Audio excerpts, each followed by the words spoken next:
Hey everyone, and welcome to Screams After Midnight TV edition. I am Peter, that is Tim, and we are working our way through Tales from the Crypt, the original HBO horror anthology series. This is going to be season 5, episode 5, and it is called, I didn't remember the name and I scrolled down, People Who Live in Brass Hearses. That's the name of the episode.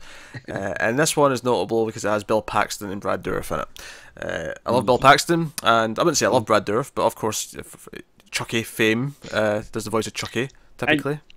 I feel like he's one of those guys where I don't think about him a lot, but when I do think about him, it's kind of like, oh, you know what? I think I do kind of like him. Like, you know, he doesn't spring to mind as your Bill Paxton does, but So I think he's pretty enjoyable. From the way you said that, does that mean sometimes you're just sitting around and you just start thinking about Bill Paxton?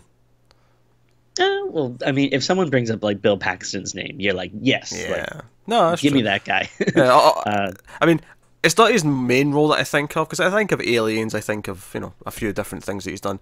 But You don't automatically think of his role in Tales from the Crypt as his main role. No. I was building up to what I was talking about. I was going to say it's not the main role I think about, but the first line I think about with Bill Paxton is "Finger Licking Good" from Near Dark. Yeah. So, you know, that's good.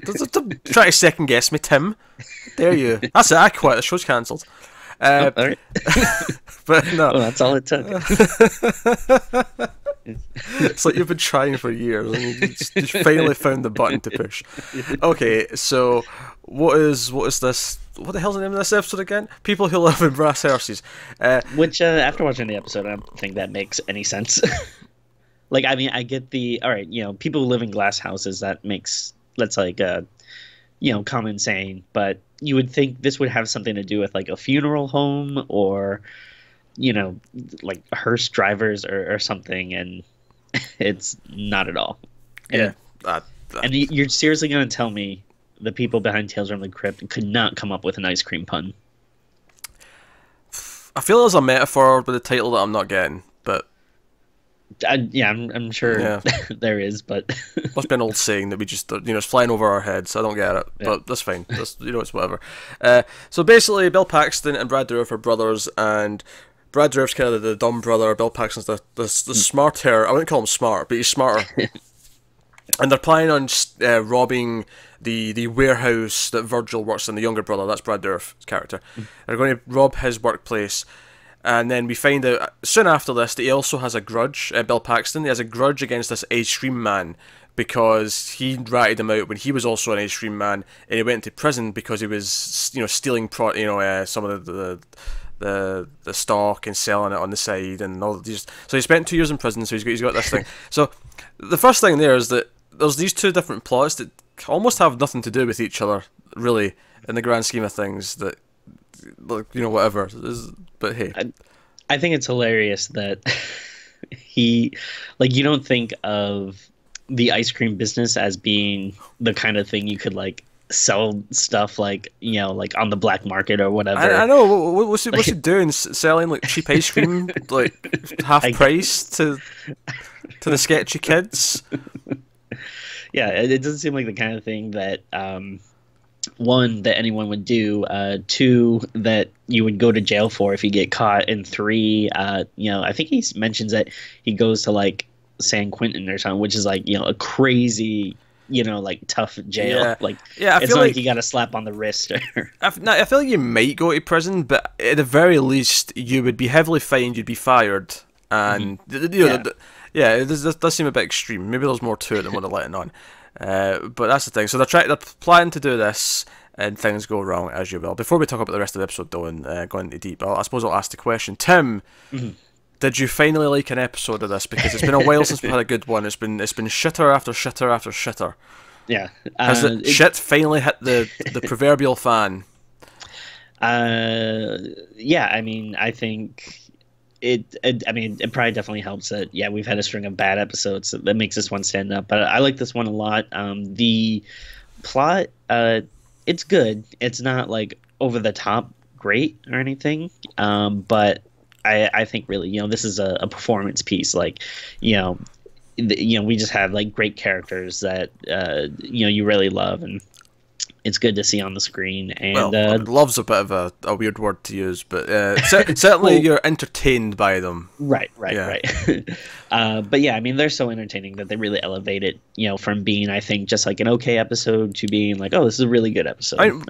We've had this before, where there's a sort of weak plot, but it's elevated by the actors. I think this is the same thing here, where it's an enjoyable episode because of the actors, and the plot just happens to not be bad enough that it drags it down. If that makes sense, that's what it kind of feels like.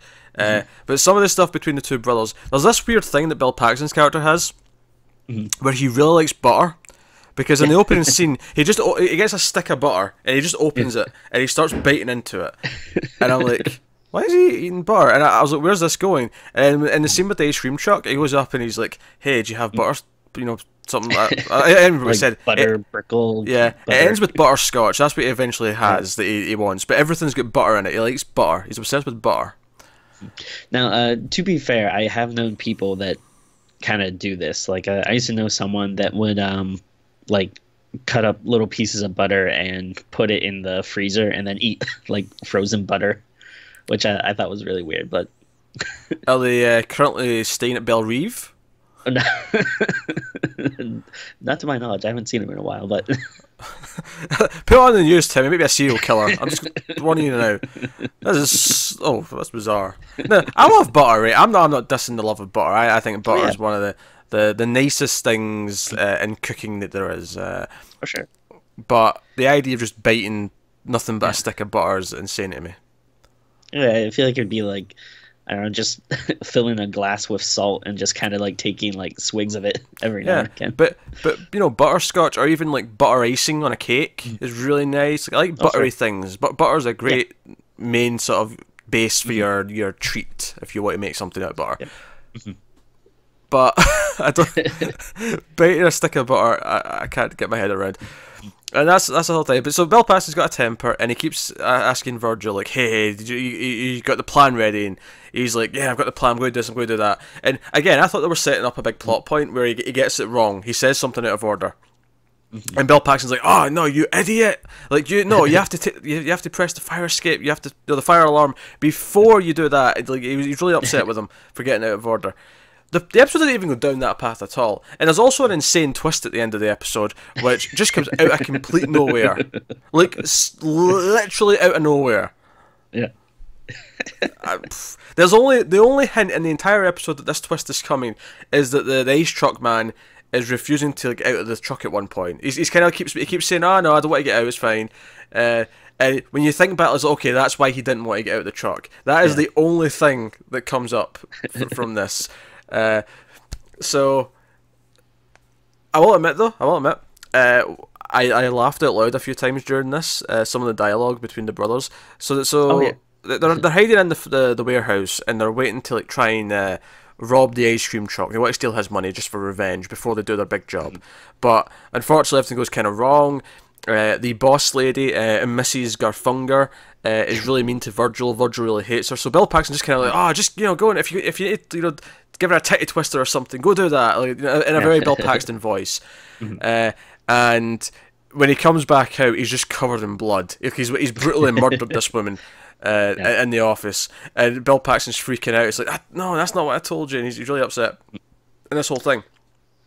So after all this, they can't get in the safe. Everything's going wrong. There's some funny banter between them about how Virgil's old friend. Oh, he's really smart, He once asked me who would win a fight between Darth Vader, RoboCop, and the Munsters, and I said Darth Vader, but he'd done all this research. There was some funny banter like that. Which, by the way, he was reading a comic book earlier on in the episode called Jesse James versus Predator. I noticed that. That was I was like, oh, this is like interesting. That's a thing, especially at the time, because at the time, like, I mean, Bill Paxton was in Predator 2, and that'd have been just a year or two before this. It's right at that time period.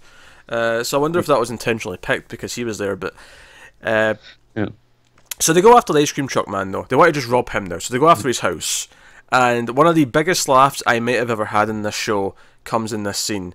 Because they burst in, both Bill Paxton and Brad Dourif have got guns, and the ice cream truck driver, he comes out through the beads. He's got the beads at the door, and he comes through and he stands like, hey, I didn't turn you in. He convinced me to do it. And Bill Paxton says, hey, Virgil, why don't you show him we have ways of making him talk? And then Virgil shoots him in the head with the shotgun, completely killing him. I laughed so hard at this moment. Yeah, this was really, really funny. Like, I like their relationship. It's it's kind of a trope where you have like the like you said, he's not a genius, but the smarter criminal guy, and then he's kind of surrounded by like incompetent dumber people. But like you said, usually it's more of like an innocent kind of stupidity where they like, oh yeah, they trip an alarm or like fall down or something. Like, I like that he's stupid, but in like a completely like violent, murderous way. I mean, I have to criticize the episode a little bit and say that it kind of does feel like it keeps not knowing what it wants to do. It keeps like changing what it's doing and where it's going. Oh, sure. Because right after this, like, he's pissed at him for killing him because he's like, oh, he would never have talked. Well, he's not going to talk now, is he? Yeah. And so you have them arguing, and then Paxton finds like money hidden in the in the freezer. There's like boxes that look like they're ice cream, but he opens them and it's all money. He's like, oh yes, money. But then he comes back out, and then it looks like the ice cream truck guy's alive again. And he's like, how are you alive? He's like, oh, you've made another mistake here. And he's like, yeah, me and my brother, we're close. I was like, oh, he's got a twin brother. That's the twist. There's a twin brother, and that's who he killed. Turns out it's not just a twin brother; it's a conjoined brother, because he turns round and his brother is connected to his ass. And that's why he never got out of the truck before, is because every time he's sitting in the truck, he's got this brother behind him. Yeah. I mean, I suppose technically, maybe they imply that the twin brother does the voice for the puppet, because there's a little puppet the first time you see him for the kids when he's selling ice cream. Which, by the way, Bill Paxton almost decks a 10-year-old at one point. Oh, yeah, that was great too. Honestly, I think this episode would be completely terrible if this wasn't Bill Paxton and Brad Dourif. Sure, yeah. I think if it was anyone else, like, Bill Paxton's character would just be this awful character with no entertaining quality at all. But because it's him, and because he keeps freaking out, and because Brad Dourif's got that perfect stupidity deadpan thing going, that's what makes it work. And then the twist comes out of nowhere, but it's insane enough that I laughed. I was like, okay, that came out of nowhere, whatever, sure. Yeah, like, this is kind of a crazy plot, but it moves along pretty fast and like has entertaining beats, and luckily you have really entertaining performers that kind of elevate it. And I think it's kind of funny that like Tales from the Crypt, it really just unabashedly kind of like goes to the same like wells over and over again. Oh yeah, this is like a more. I can't believe I'm saying this is the more straightforward version, but it's almost the more straightforward version of that one with the ventriloquist dummy with the puppet hand. Like, I feel like, all right, this definitely isn't the first time we've had like a twin episode. It's not the first time we've had a conjoined episode. Yeah, we had that one where they were joined at the hip. Yeah, and they were trying to both have relationships. Yep, that was a thing. So they took both of those ideas and they fused them together into one super insane episode. And then I would also applaud them too. I think it's not a super gory episode, but I do think the like special effects when he gets his head blown off, and then that's good, yeah. Yeah, when Bill Paxton gets his leg blown off, looks really good. We don't. I don't know, did I miss it? But we don't really see what happens to Virgil, do we? Oh, we do. He's been strangled. You see him hanging from one of the beams. Oh, right. Yeah, you're right. Yeah, he kind of... At first, I thought he was going to come out and, like... I don't know, going to have, like, some weird puppet powers or something. But... That's the thing. Like, you wouldn't have put it past the show to do it at that point. Like, yeah, okay, fine. I'll go with it. Whatever. But, yeah, he just turns around and, he's got a big brother. And then and he still keeps his ice cream route. He does. He doesn't bother cutting off his brother at the ass though before he does it. He just has his dead brother like connected to his ass, like just rotting in the back seat. God. No, yeah. Honestly, I can't say it's a good episode. I can't for the life of me say that, but I can say that it's actually a really entertaining episode purely because of the actors.